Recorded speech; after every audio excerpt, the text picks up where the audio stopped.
En el video de hoy vamos a hablar de discriminación de precios.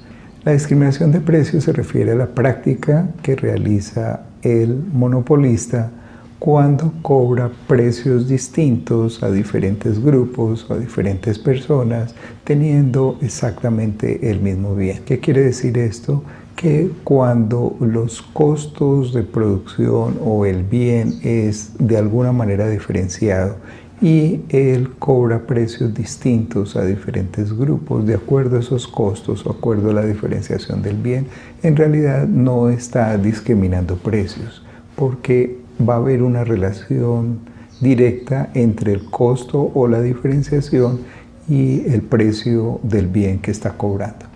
Aquí lo importante es que es exactamente el mismo bien, pero está cobrando precios distintos a diferentes grupos de personas.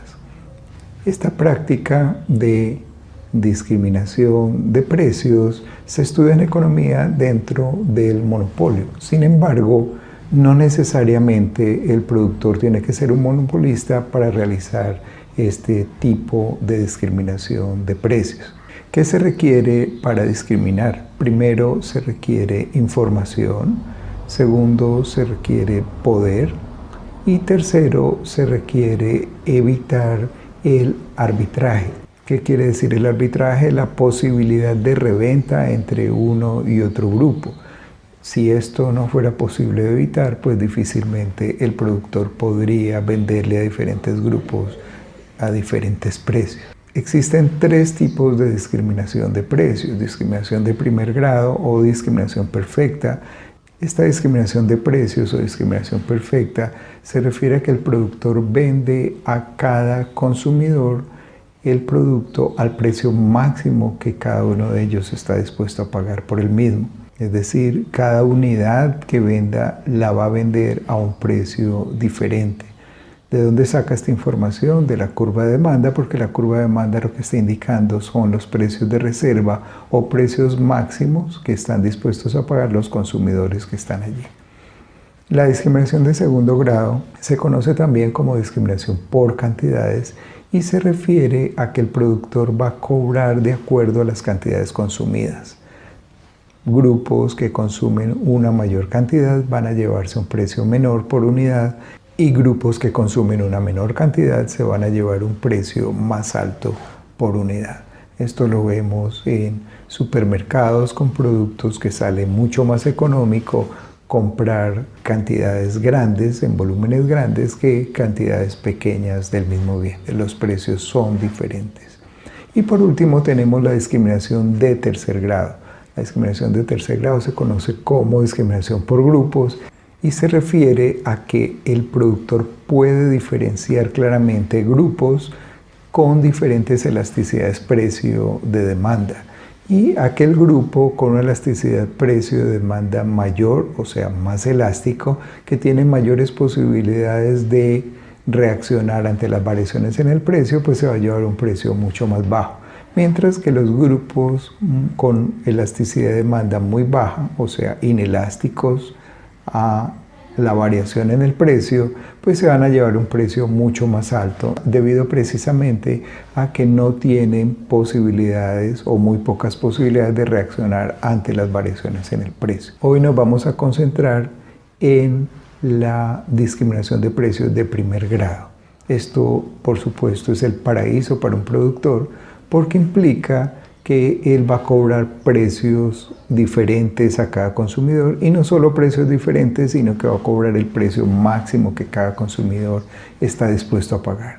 Imagínense una tienda que no tiene precios allí establecidos o colocados, sino que pudiera leer la mente del consumidor y saber exactamente cuál es el precio máximo que cada consumidor está dispuesto a pagar, y ese sería el precio al que le va a vender. Por supuesto que este tipo de discriminación va a ser la mejor de todas las que se van a ver.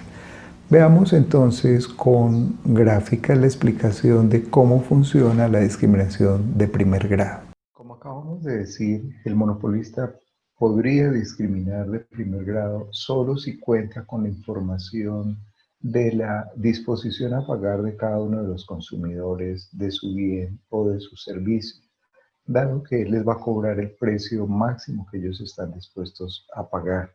Y esta información la da precisamente la curva de demanda. El monopolista o el productor en general enfrentan una curva de demanda con pendiente negativa. ¿Qué quiere decir eso? Que si él quisiera vender más unidades, tiene que colocar un precio más bajo para poder vender esas unidades adicionales. La única manera que él tiene es colocar un precio más bajo. Y eh, vamos a asumir que sus costos marginales por ahora son constantes. ¿Qué quiere decir eso? Que la unidad adicional de producción cuesta exactamente lo mismo siempre. Entonces no se va a incrementar esa unidad adicional de producción en términos de costos. Y miremos qué hace él en este tipo de discriminación. Que las personas que están aquí o las personas que están en este grupo y tienen esta disposición a pagar alta, les va a cobrar este precio supremamente alto. Las personas que están acá con una disposición a pagar algo menor les va a cobrar este precio. Y así sucesivamente se les va a cobrar a cada uno de los consumidores el precio máximo que está dispuesto a pagar. En economía a esto lo llamamos precio de reserva, el precio máximo que cada consumidor está dispuesto a pagar por un bien. Entonces, lo que va a hacer el productor va a ser precisamente esto de cobrar cada uno de esos precios y como ven, la diferencia entre ese precio y su costo, pues le va a dar su ganancia o su beneficio. O sea que él se queda con toda esta diferencia entre el precio máximo que está dispuesto a pagar cada uno y su costo. En otras palabras, se está quedando con todo lo que sería el excedente del consumidor si este mercado fuera competitivo, porque en el mercado competitivo el productor de ese mercado va a producir hasta acá y va a cobrar este precio igual a costo marginal. O sea que los consumidores se van a quedar con esta diferencia. ¿Por qué? Porque el consumidor está dispuesto a pagar este precio, pero le cobran este precio en el mercado, o sea que esta diferencia se la gana el consumidor. Y así sucesivamente para cada uno de los precios que muestra la curva de demanda. Pero acá es totalmente distinto. Lo que está haciendo el productor es quedarse con esa diferencia porque cobra precisamente ese precio que el consumidor está dispuesto a pagar y se queda con esta diferencia. O sea que toda esta área, que sería el excedente del consumidor en un mercado competitivo, se la queda el productor. Este es su excedente o su ganancia. Veamos de todas maneras la comparación entre el productor que cobra un solo precio y el productor que discrimina de primer grado. Cuando el productor cobra un solo precio, el ingreso marginal va por la mitad de la demanda. O sea, si el intercepto de la demanda es acá, en la mitad de ese intercepto, de este tramo, va a pasar el ingreso marginal.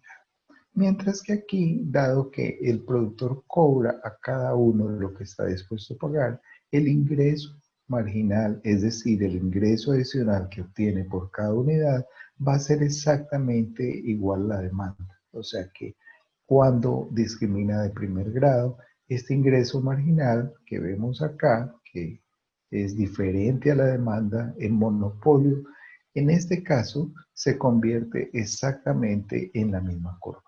Es el único caso en el que el monopolista tiene un mismo ingreso marginal que su curva de demanda o su precio. Veamos qué ocurre cuando el productor cobra un solo precio. Entonces su ingreso marginal va por la mitad, él iguala su ingreso marginal a su costo marginal para poder maximizar beneficio y cobra el precio correspondiente según la curva de demanda. Por lo tanto, su utilidad, su beneficio, su excedente del productor va a ser la diferencia entre el precio que él cobra, el costo que él tiene, multiplicado por la cantidad que él vende. Esta área va a ser su beneficio o su excedente del producto. Sin embargo, cuando él discrimina de primer grado, ya sabemos que se va a quedar con toda esta área. Y es lo que vamos a ver en unos segundos. Acá, cuando él está cobrando de esta forma, el excedente del consumidor va a ser este triángulo.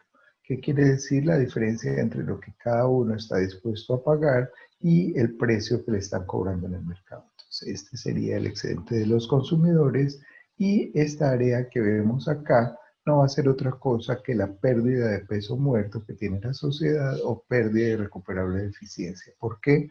Porque le están vendiendo una cantidad menor a la que podría obtener si el mercado fuera competitivo y adicionalmente le están cobrando un precio diferente al costo marginal, que es el precio de monopolio. Entonces la sociedad pierde esta área azul que vemos allí y esa es la pérdida irrecuperable de eficiencia o pérdida de peso muerto. ¿Qué ocurre cuando el productor discrimina de primer grado? Ya sabemos que va a cobrar a cada uno el precio máximo que está dispuesto a pagar y por lo tanto él se queda con toda esta área. Esa es su ganancia, ese es su beneficio, ese es su excedente del producto. Miremos ahora qué ocurre cuando el costo marginal crece de una manera constante, pero ya no es fijo. ¿Qué quiere decir eso? Pues que el producir una unidad adicional pues le va a costar cada vez más, pero ese crecimiento es constante. Ahora, esta sería la cantidad de competencia, este sería el precio que él fijaría si fuera un productor de mercado competitivo.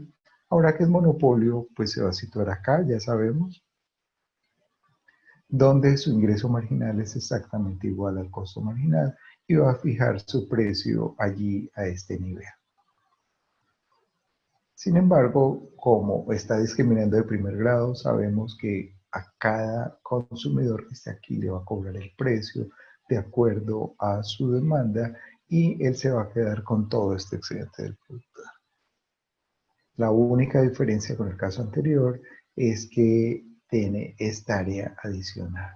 Ahora la obtiene siendo un monopolista y además se queda con esta área que hubiera sido el excedente del consumidor si fuera un mercado competitivo. Ya sabemos entonces que lo que va a hacer el productor en este tipo de discriminación es quedarse con todo lo que está debajo de su curva de demanda y por encima de sus costos.